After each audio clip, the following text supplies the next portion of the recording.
Dear friends, welcome to E-Pathshala. I am Dr. Vishal Jadhav, Department of Sociology, Tilak Maharashtra Vidya-mitra, Pune. Today we are going to look at a module titled Derivative Nationalism, which is part of Political Sociology paper.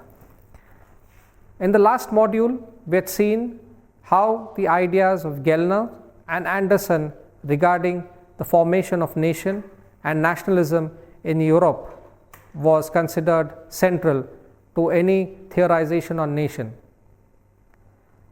However, this experience of nation building in Europe cannot be aped in the West, in the East, or in the colonized worlds.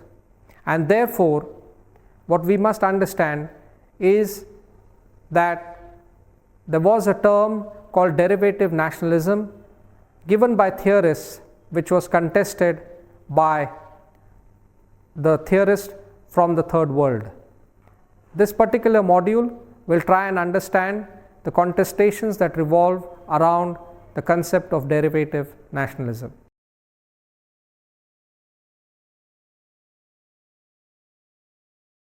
Derivative nationalism. The history of nationalism in post-colonial societies has been put to critical reading by both Western and non-Western scholars. Refuting any unilinear developments as informed by the logic of post-enlightenment rationality, the history of the process of evolution of nationalism in such societies is rendered complex by the colonial past. The commonmost framework to view the developments of nationalist politics in the third world is contained in its definition as derivative discourse. In the works like Partha Chatterji's Nationalist Thought in the Colonial World, a derivative discourse, a critical exposition of the liberal theory of nationalism is included that identifies nationalism in colonized non-European context with being primarily a derivative of the modular or classical type which found its origin in European history. In a similar vein, Dipesh Chakrabarty in his article Nation and Imagination talks about expanding the narrow confines of Europe-sponsored nationalism, imagination by including the heterogeneous practices and experiences of colonial societies. In works of the liberal ideas of nationalism, like The Idea of Nationalism by Hans Kohn and The Two Types of Nationalism by James Plamantz, a common theme is that which colonization, the idea of modular variant of European nationalism, were transferred to colonies which adopted the ideological framework of such a discourse to frame their own nationalist struggle against the colonial rule. However, as has been said before, the transference of a pure political idea like nationalism from a European context to that of the colonial society raises a set of complexities. Again, to consider the liberal accounts of nationalist theory, for example, Ernest Gellner's Nations and Nationalism, where he talks about the idea of nationalism as a modern concept born out of the cultural and social transformations fostered by industrialization in Western countries. It has assumed that those very basic conditions which made nationalism a success ideology in the West, like the progressive forces of industrialism, representative democracy, and culture of rationality, were missing in colonial societies, because of which the resultant nationalism in these contexts was impure and of deviant nature.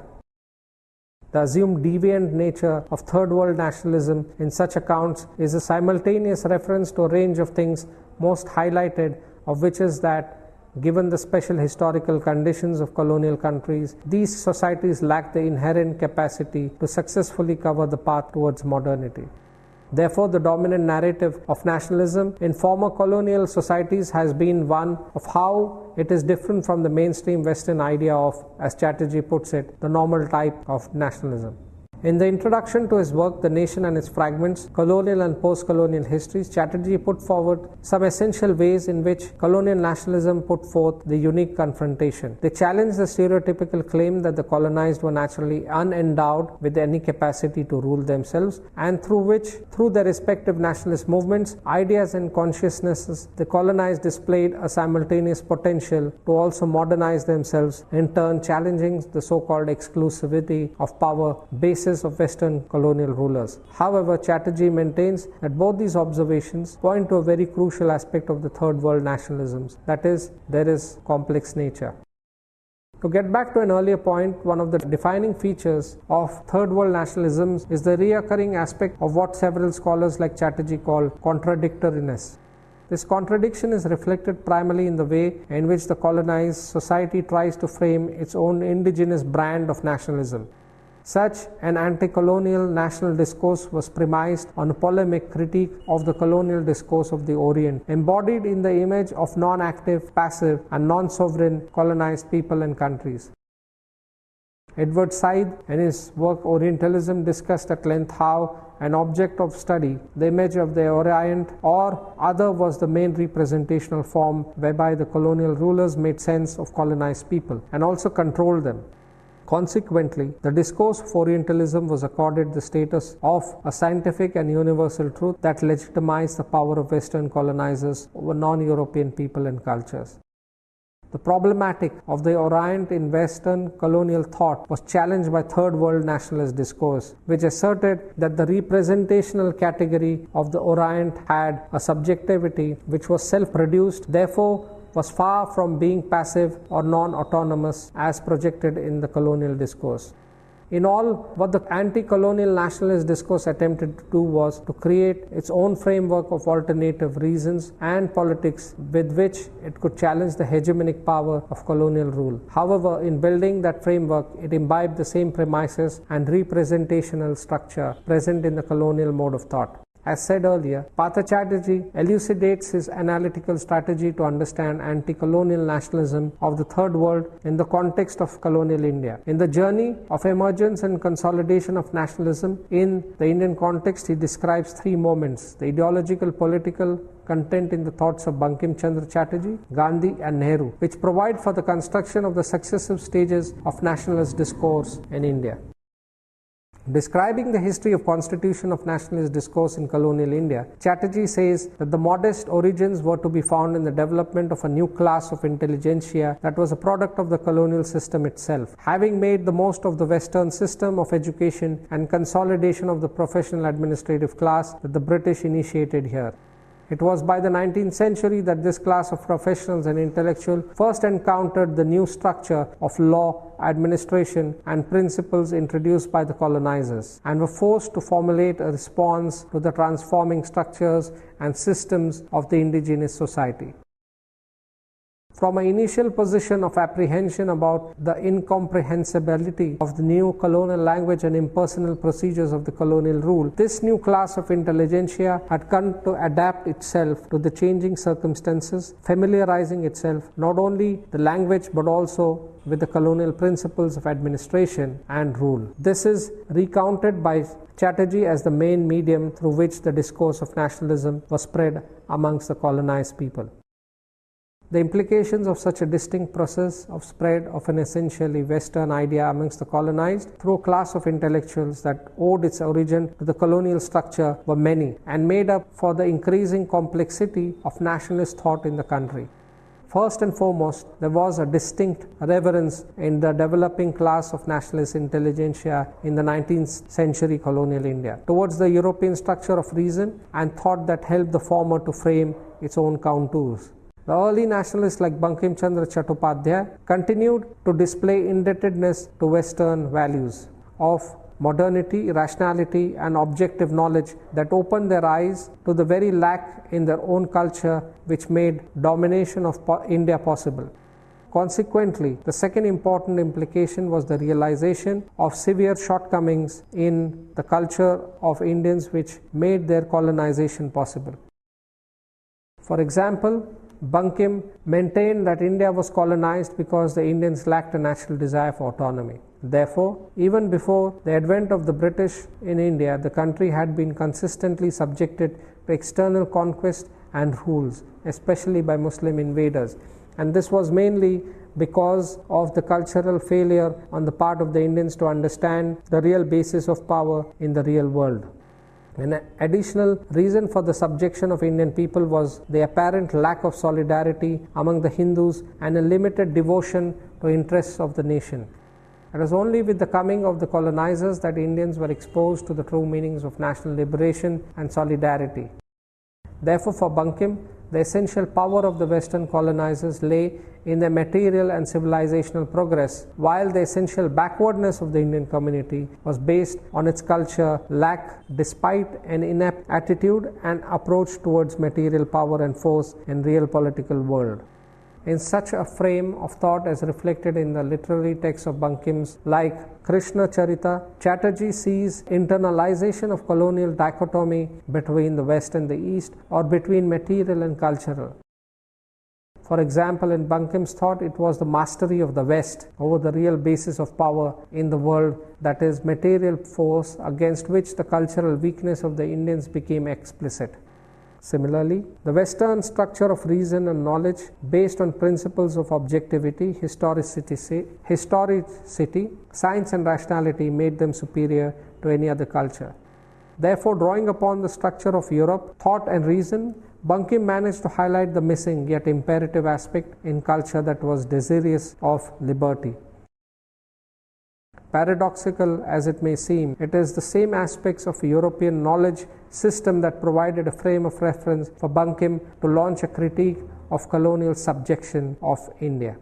Borrowing the same categories of rational and objective science of society provided in the colonial discourse, Bankim sought to prove the distortions of Indian history at the hands of the colonizers. Therefore, through a critique of the Orientalist knowledge, Bankim tried to recover an indigenous or true historical core of India, free of all distortion and fable-making, the history of the nation called India that stood the test of historicity and objectivity as criteria of authentic science. Through the recovery of an original and objective history of India, free of all distortions and manipulations, Bankim succeeded in two things. First, the real strength of India lay in its cultural and spiritual superiority as reflected in its original and authentic history. And second, the culture of India was capable of being reformed in order to prepare it for real world politics. Therefore, there was a critique in Bankim's thought towards the assumed cultural immutability of the Indians. The culture of the colonized India was as capable of modernizing itself so that it preserved what was distinctly Indian while observing at the same time the core values of the modern West. Therefore, according to Partha Chatterji, thus was an attempt to what he terms as translate the modern into the national. The inherent tension between core definition of modernity and that of nationalism was sought to be resolved by a revivalist regeneration of cultural identity of the colonized society so as to make it fit the bill of modern criteria. By appealing to an authentic cultural history of India, Bankim's case for a return to the past must not be dubbed as a return to backward-looking conservative institutions of Hindu society. Rather, the attempt was to modernize and rationalize the cultural institutions of Hindu society to make a departure from the assumed immutability of colonized subjectivity as codified in the colonial discourse. Gandhian politics and the nationalist discourse, the moment of maneuver. Mahatma Gandhi's intervention in the emergent nationalist movement in India has been described by Partha Chatterji as representing the moment of maneuver, whereby the various points of conflict between the ideological political content of anti-colonial nationalist movement in the country and the realm of practical organizational politics was sought to be resolved or temporarily suspended. The realm of practical politics here refers to the structure of bourgeois politics, laws and institutions that frame the boundaries of the nationalist politics in colonial India. The national movement was also a political movement, that is, it had to operate within the overall framework provided by the institutional structure of the colonial state. As Chatterji puts it, Gandhian thought provided for the ideological unity of very contradictory elements within the realm of the nationalist movement. On one hand, the entire nationalist discourse in colonial context India was built upon the fact of its essential difference with worldview of the West, the main force behind it being the force of cultural or spiritual superiority of the colonized. Yet, on the other hand, the political aim of autonomy from colonial domination and self-rule borrowed heavily from the bourgeoisie, liberal institutionalism and statecraft of the colonial discourse itself. In the context of such evident contradictions, Gandhi's contribution to the nationalist discourse is seen primarily in the redefinition of the goal of national liberation along the lines of a moral utopia which was desirable but difficult to attain, but which provided space for politics of accommodation, adjustments, and compromise on path towards the ultimate attainment. According to Chatterji, Gandhi's ideological reconstruction of the goal of national liberation as Swaraj took it much beyond the conventional understanding of nationalism. Unlike the nationalist leaders of his time, Gandhi's critique was not merely directed at the colonial excesses in Indian society. Rather, the thoughts of Gandhi, when read in his works like Hind Swaraj, were in the form of a critique of fundamental aspects of civil society, which, with its attendant ideas of rationality and progress through fast-paced industrialism and material development. Such a critique could be applied simultaneously against both the colonial ideology as well as to the nationalist design of post-independent state building in India. For example, Anthony J. Parel, in his work Gandhi, Hind Swaraj and Other Writings, writes about Gandhi's idea of true Swaraj. For Gandhi, Swaraj meant freedom from external, alien rule, but in addition, there was an inner aspect of the goal of Swaraj, which was freedom of mind from passions that control it, like greed, avarice, violence, etc. Therefore, attainment of Swaraj was contained in not just freedom from British rule, but also in an individual moral and spiritual regeneration. As Raghavan N. Iyer, the moral and political thought of Mahatma Gandhi, chalks out in his writings, Gandhi's ideological disdain towards Western ideas of development and material progress that sustained on forces of competition and profit was reflected in his idealized imagination based on the relocation of the numerous villages in India as the basic unit of any kind of social, political and economic organization. According to Gandhi, a decentralized system of production through labor-intensive and small-scale village industries was probably the only recourse in a country of teeming millions, characterized by chronic condition where productive labor far exceeded availability of sufficient employment. According to Chatterji, Gandhi's critique of fundamental aspects of modern civil society must not be reduced to being kind of romantic or idealistic critique of excesses of Western material civilization. Gandhi was much more than just a peasant intellectual who advocated the return to harmony of a simplistic rural life, free of the evils of material consumerism and greed. Gandhi's idealism had a political contribution to make in the construction of a nationalist state in India. The foremost contribution of Gandhian discourse was to forge an ideological unity within the framework of the nationalist movement over and above the existent internal contradictions within Indian society. These internal contradictions in the form of divisions between different social classes in the complex and layered agrarian society in India, displaying varying degrees of inequality and discrimination, were probably the biggest roadblock in nationalist reconstruction of the nation. Therefore, the peasant communal tilt in Gandhian thought helped to realize a historical possibility, that is, of fostering an ideological unity between the subaltern peasant classes and the elite nationalist section in the course of a developing a nationalist struggle. In important works like David Hardiman's Gandhian in His Times and Ours, there is included a critical analysis of Gandhian principle of trusteeship in the propertied class and his condemnation of the Jati system as the distortion of the principle of Varna Vyavastha. These very Gandhian formulations appear in the nationalist history of the country as similar points of maneuver, whereby Gandhi was able to reconcile the otherwise irreconcilable internal contradiction in pursuit of goal of national independence. The mobilization of the subaltern classes to rally behind the elite nationalist leadership, which showed clear allegiance to bourgeoisie model of development, was made possible only by Gandhian politics. Nehruvian nationalism and passive revolution, the moment of arrival. The entry of the process of reconstruction of nationalist discourse in India in its mature phase, when all the contradiction was smoothened out, has been termed as the moment of arrival in the life of the national state.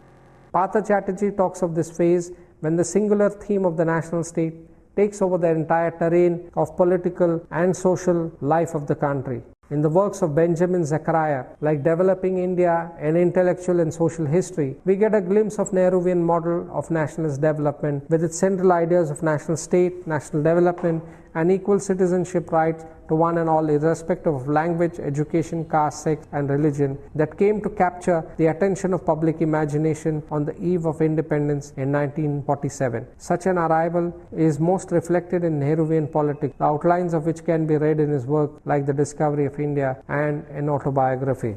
Along with it comes the moment when the emergent national state, with all its trappings of modernity, come face to face with its inescapable other in the form of vast sections of peasantry that needed to be appropriated and mobilized in the elite nationalist project of planned industrial development of the national economy.